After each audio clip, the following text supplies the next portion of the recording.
Landon. I'm the VP of Product here at School Improvement Network. And joining me today is Mike McCann. He's a product manager here, and he's worked on a lot of the different parts and pieces of this back to school product launch. And we're really excited to share with you all of the really exciting changes that we have coming up just in time for back to school. So let's go ahead and jump on in with one of the first areas I want to talk about. The new Edivate dashboard is it replaces the existing homepage that you have today. It's a brand new design from the ground up. We've tried to organize this page such that more content is available, what we like to call above the fold. So meaning it's visible without having to scroll down the page to see all of the content. So we've kind of put more information in a more compact space so you can more quickly scan and see what you need to have access to. So it makes interacting with the content in Edivate faster and quicker than ever. So let's take a look at this screen in a little more detail. So big, beautiful new screen you can see designed from the ground up. Up at the top, we have quick access to the some quick access menus. So home will always take you back to this page. My profile will take you to a place where you can enter information about yourself. Quick access to personal reports. And then if you have administration privileges, you'll also have access right here to your administration tools. You can see here we have 6 different widgets that you can see right here on the screen. So a lot of these are widgets that we've had before. We've just redesigned them and made them more compact and added a little bit more detail to make these more useful. So you'll see that. We also still have the My Content queue.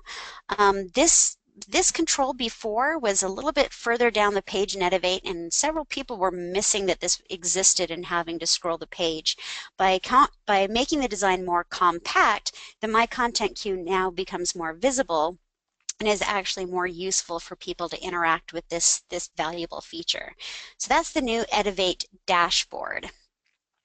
We also have a brand new Edivate library. So in the past, we had a video library, and that contained all of our video resources.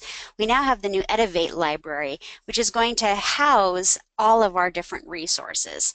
The design is a lot more detailed, so at a glance you can see a lot more information about each of the resources in the library, and searching is easier than it's ever been. So let's take a close-up look of the new Edivate library.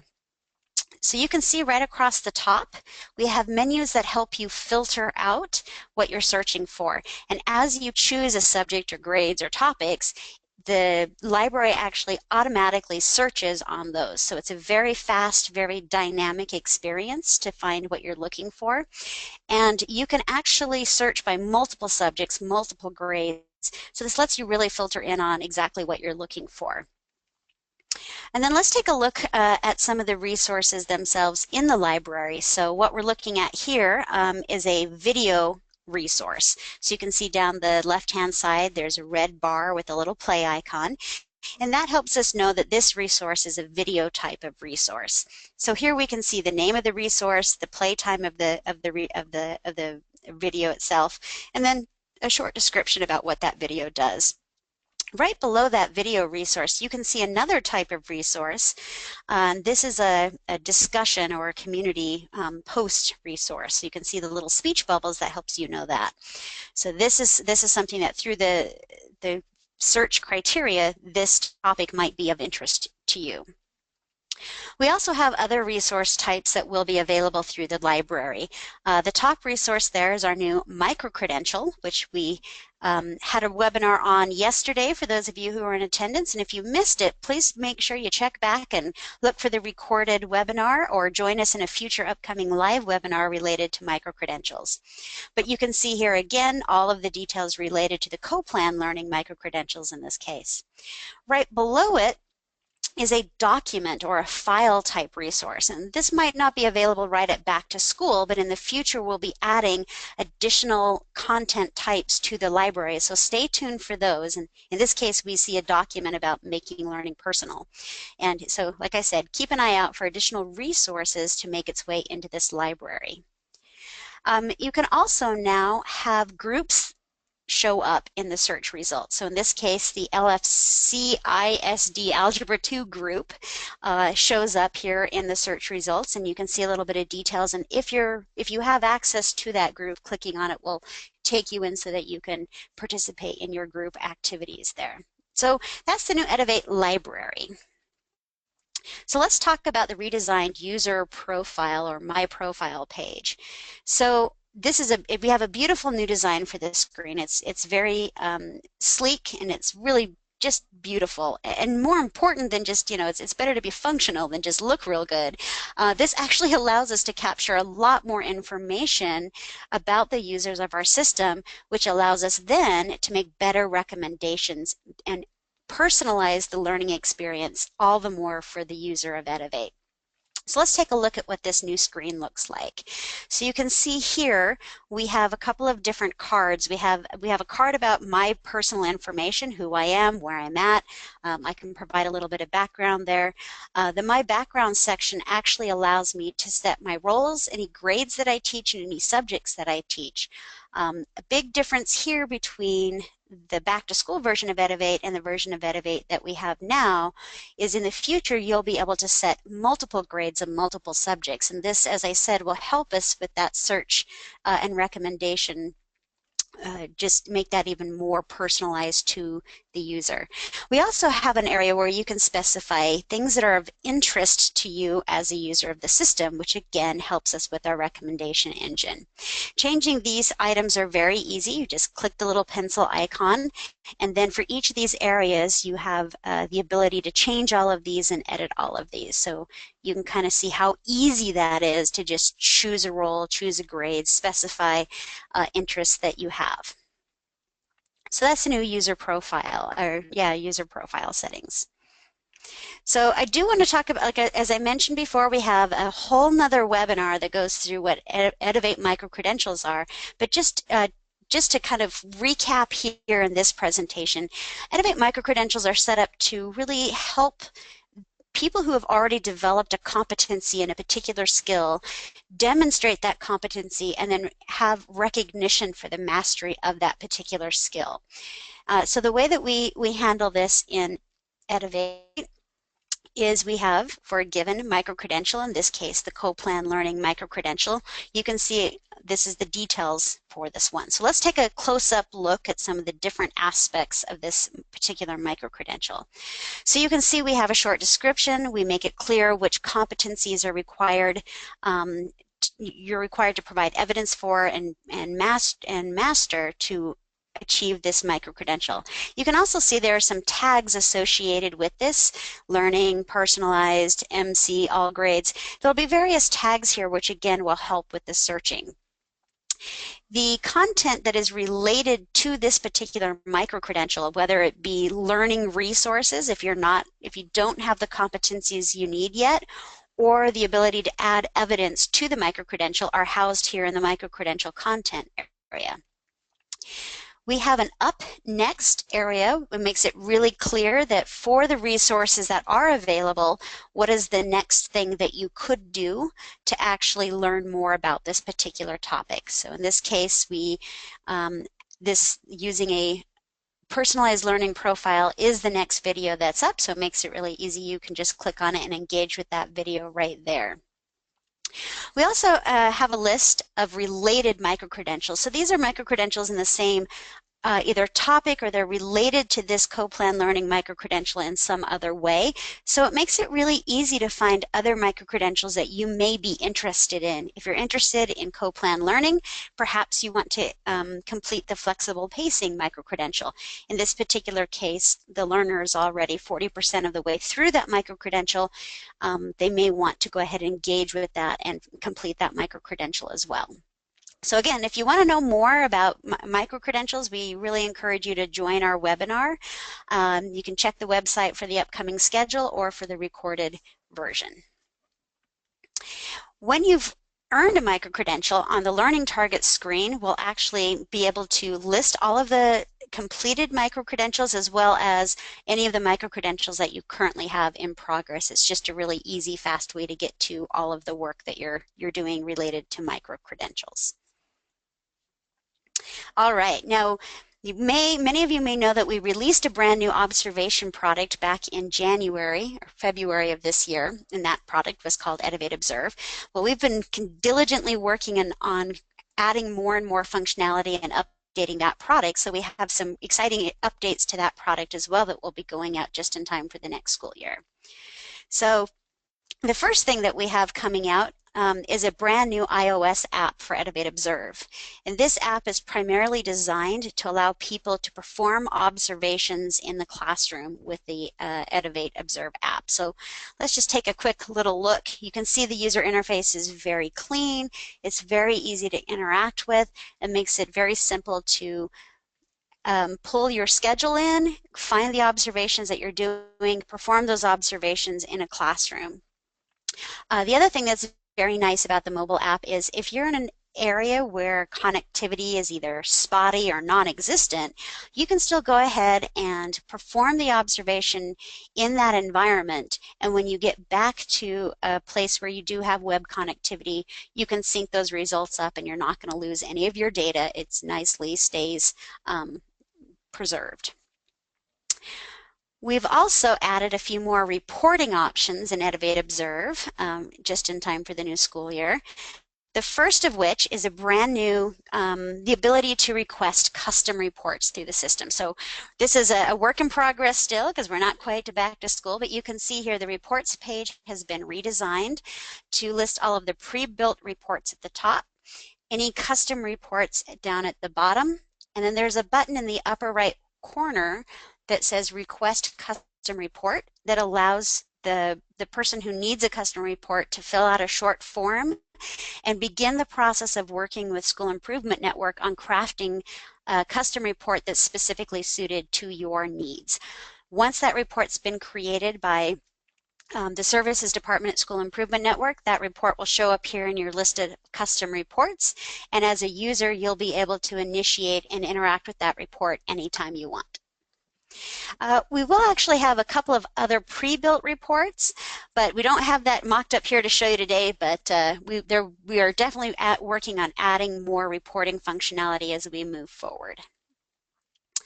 One of the things we had requests for early on was the ability to have formatted or rich text support in observation templates.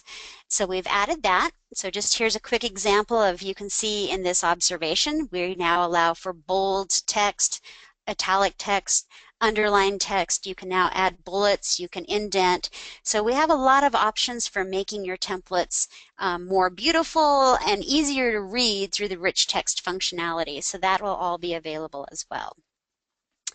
We also have a few other things going on with Edivate Observe that we're still designing and working through, so I don't have mock-ups today, but we can talk about, we have a new observer-observee feedback support. So this is a way for the person performing the observation and a person being observed to have a dialogue about that observation, to provide comments back and forth, and those comments stay private between the observer and observee. So we'll have that mechanism by back to school. We also want to make the process of performing a self-observation a little more streamlined, so we're working on defining exactly what that looks like right now. And then we also want to allow files to be attached as evidence. So right now, Observe supports notes, counters, timers, and scripting as evidence, but we also want to allow people to attach files, things like Word documents or PDFs or video files as evidence to their observations. So we're working on that as well. We're also working on having the system send email notifications whenever an event is created or an observation is submitted to all of the interested parties. So we're going to taking a look at that so that people know when their observations are going to occur and when the observation data is there and they can go in and take a look at their results. So now comes a really exciting new piece that we have, user rights management. So user rights management is made up of a few things. a lot of times there's a lot of different words and a lot of different things people talk about when they talk about user rights management. We hear about, do you support Active Directory? Do you support LDAP? Do you support single sign-on? So I want to kind of break this down to make it clear what these different buzzwords or keywords are that people talk about when really what we're talking about is user rights management. So Edivate by Back to School will have support for Active Directory. We will be able to do just-in-time provisioning, which I'll talk to here in a second, and we'll be able to have scheduled imports into our system if you're using LDAP. So first of all, a word about Active Directory. People talk about Active Directory. What the heck does that mean? I mean, in its very simplest form, Active Directory is just a database that keeps track of all of the user information, accounts, and passwords and different things within an organization. Active Directory is kind of a Microsoft term for this, but generically that's what that means when people talk about that. So then once an organization or a district has a database that has all of this user information in there, and we have a system where we need to know about the users, obviously we need some way for the two systems to talk to each other, and there's a couple of different ways that we can do that. So the first way is something called just-in-time provisioning. And so sometimes you hear people talk about single sign-on or SSO. And really what this is a lot of times within a district, somebody will have a web portal. You might have a web portal, and what you want to have in there is a link to Edivate where somebody who's already logged into that web portal just clicks on the link and they go straight into Edivate. Their login for their web portal is the same login, that information is passed into Edivate so that they can log right into Edivate. Or sometimes people exist in this system at the school, but they don't exist in Edivate. We need an easy way for people to be passed in from a system where they're known to Edivate where they may not be known. Or maybe something changes. Maybe you have a name change. Maybe you've updated your email address. Maybe a user's been removed from a district. And it would be nice if the two systems could speak to each other so that Edivate knows what it is that the Active Directory system is doing, what the users are doing in that system. So this is very technical, and we thought about this long and hard. Mike thought about this long and hard, as a good product manager does. And he came up with a great way of telling the story of what just-in-time provisioning actually looks like and making it much easier to understand. So we're gonna talk about Club Edivate. So we're gonna kind of talk about how this all works using the metaphor of trying to get into a club. So in this case, we have a Club Edivate. This is Edivate, and you can see there's a bouncer at the door, and the bouncer at the door has a guest list, and he's checking that guest list to make sure that the people coming in are part of that guest list. So these people are part of their checklist. Well, but meet Ted. This is Ted. Ted was not on the list, and that bouncer is not letting Ted into that club. He doesn't know who Ted is. He doesn't know if he's cool. He doesn't know if he should be allowed in. He doesn't know anything about Ted. Well, Ted is a member of Club District. They know him over at Club District. They know Ted's cool. He's on the guest list at Club District, so Club District lets him in, obviously. So how does Club Edivate know about Ted? So the next time Ted comes back to Club Edivate, the Club Edivate bouncer can call up the bouncer at Club District and find out about Ted. Hey, is Ted cool? Yeah, Ted's cool. You should let Ted into your club. It's totally fine. So we add Ted to the list, and now Ted's on the Club Edivate guest list. He just goes right on in. So one of the nice things about Active Directory is if it's kept up to date at the district, Edivate can be kept up to date with any of the changes that are made in the Active Directory system. So a couple of examples might be, what if Ted changes his name and he wants to go by Theo? That's fine. We'll update our list. So now we know the next time Theo comes by, we should call him Theo and not Ted. So we can easily make changes like that. Another thing we can do is, let's say Ted leaves Club District. Well, Ted can leave Club District and still be a member of Club Edivate. Ted's still cool. Not being part of Club District doesn't make Ted any less cool. We still let Ted into Club Edivate. And the way to think about this is, if Ted becomes an individual user, he leaves a district, we still want Ted to be able to use Edivate and interact with the resources and the learning that he's either started or engaged with. So it's fine. You're still going to keep your Edivate login. We just disassociate that user from that district at that point, so they don't see any of the future district types of interactions. So that's all just-in-time provisioning. Another thing we can do is we can have automatic scheduled import updates through the LDAP technology. This is another term that we hear people refer to all the time. Do you support LDAP? So what LDAP does is it's a piece that sits in front of an Active Directory server and provides user information to us that the district wants us to have, and it prevents us from having information that it doesn't want us to have. It's a bit of a filtering system, really.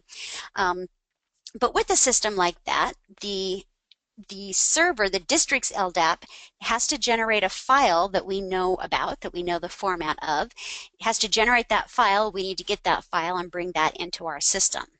And so that's something that we can schedule to happen daily, weekly, monthly, yearly. So how does this work if we go back to our metaphor of Club Edivate? So a club district, they have a user list. They just need to send us their user list. We'll replace the user list we have with their updated user list and just let everybody in. So any new people will come in, the same people will come in, anybody with new names will come in. It's just a complete update, a complete replacement of the user list that we have as provided from Club District. So that's how it works when it's an automatic LDAP system. Well, what about schools or districts that don't have an Active Directory? And so they're not using LDAP, they're not using SAML, they're not using LTI. They have a database of some kind, or maybe they're running everything through an Excel spreadsheet. What about those people? How can we support them better? Well, if their file is in the right file type, we'll still be able to take that file list of users and bring that into the system. So that's a little bit like the Club Edivate bouncer going to Club District and saying, give me your list. We replace our list with that new list and we let everybody into Club Edivate. So at the end of the day, everybody's happy. Everybody's partying, having a good time at Club Edivate. It's all cool. We have all the users in the system. It's fantastic. So that's user rights management in a nutshell. And we have to give big props to our LX team here for creating the beautiful graphics to illustrate the concepts related to user rights management. And again, Mike's great script and concept of how to explain this. So that's it. That's everything that we have for Edivate Back to School. I'd love to see if we have any questions. Looks like we have a couple of questions. The first is, can you build micro-credentials? For the back-to-school timeframe, users will not be able to build micro-credentials. School Improvement Network will do all of the building of micro-credentials. We do expect to release that functionality in future versions. We very much want the community contributing to our micro-credential library, but we won't have that right at back-to-school. Let's see, another question. Is there an estimated amount of time to complete identified with each micro-credential? Yes, actually this is something that we're taking a look at doing. Each of the learning pieces that are part of a micro-credential each have some sort of an estimated time to complete, and the micro-credential rolls that all up to have an overall time to complete. So as long as when we're associating the videos or the courses with the micro-credential, the estimated length of time on each of those pieces will then roll up to give you an overall estimated time on the micro-credential. You have really good eyes there, Barbara. You may have seen that in the mock-ups that we had an estimated time left to complete, and that's exactly what that was all about. Okay, another question. What is the process for setting up the Active Directory? Whoa, that's a really good one. So the process of setting up the Active Directory piece actually exists at your district. So your district sets up their Active Directory. So your district should already have that. The way we interact with Active Directory, whether it be through just-in-time provisioning with SAML and LTI or through LDAP and these scheduled imports, that's something that we would need to identify with through your PSM at your district, how best to support you. And it just depends on how your IT department has your system configured. Okay, Let's see, will we be able to modify the content of the microcredentials to be specific to our district needs? So this is kind of part two of the first question. For the back to school time frame, the microcredentials that we have are provided by School Improvement Network, and they're kind of fixed. Once we allow you to create your own microcredentials, we anticipate a use case where you could take an existing microcredential, copy it, and then make that set that up and change it however you want to for your district. So if you want to use something we have as a starting point, that's fantastic. If you want to start from scratch and build your own micro-credential, you can do that too. We anticipate there being some micro-credentials that will be kind of global that we think we could provide. We also very much see a need for a district to say, no, this is our district's micro-credential in this particular area. So absolutely, you'll be able to do that. Will you please review the 2 slides that list the pieces you are in the process of building out? When did you estimate these pieces being ready? That was a question from Tracy. I'm not sure which 2 pieces we're in the process of building out. If you were talking about feedback and self-observations, again, everything in this presentation, we anticipate being ready for the back-to-school release. The back-to-school release is planned to go out in mid-July, should everything go well. So we count mid-July as our back-to-school release, and everything I've shown you, we have confidence at this point that will be part of that release. So let's see. I'm trying to see if there's any other questions. I don't see any more questions coming in. Oh, let's see here. Let me take one more look.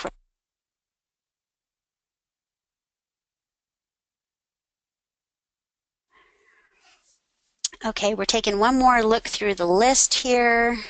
How will microcredentials report on the transcript? We're still looking at exactly how the reporting for microcredentials will work. What we anticipate is that each microcredential would have its own evidence type of report that shows for that microcredential what is part of that what is part of that microcredential. Not sure on the transcript yet how that's going to work. We're going to have to take a look at that and see. Very much can see that you would want to have that be part of the transcript. We just have to take a look at our overall reporting. Who is the contact to connecting to our active? Oh, I already answered that one. Can we access this webinar later? Yes, I believe David Black, who you all heard at the top of the show here. I think Dave's going to be working on taking the recorded version and getting it online. So you'll be able to access it through the School Improvement Network website. All right. Let's see. I think that may be it on questions. Oh, wait, here we go. Who at Edivate do we contact about the Active Directory? The best way to talk to somebody here at School Improvement Network about connecting your system, your Active Directory system to Edivate will be the services team, the services and support team. Once we get the product released after the back to school. So those people in services and support, we're going to be training them up as we get this functionality completed so that they can answer your questions properly. If you have any questions related to that prior to the back to school release, I'd suggest that again reach out to support and let them know that you have some questions and they can pass them along to product management so that we can help answer any questions that you might have. All right, Dave, it looks like the questions have tapered off here. So thank you all for joining us today. Really enjoyed seeing the questions, and I'm really happy and excited to share all of the really great stuff we have coming for back to school. Yeah, thanks. Thanks, everybody. Have a great rest of your afternoon. Very good. Thank you very much, Kathy. And you'll notice you have the poll up, just giving us a little feedback on this webinar. So take a few minutes and just answer that out. And we appreciate your attendance today. If you have any further questions, I'll provide Kathy's email in the follow-up email. And also with that will be a link to the video of the recording and also the PowerPoint presentation for this webinar. So with that, thank you very much.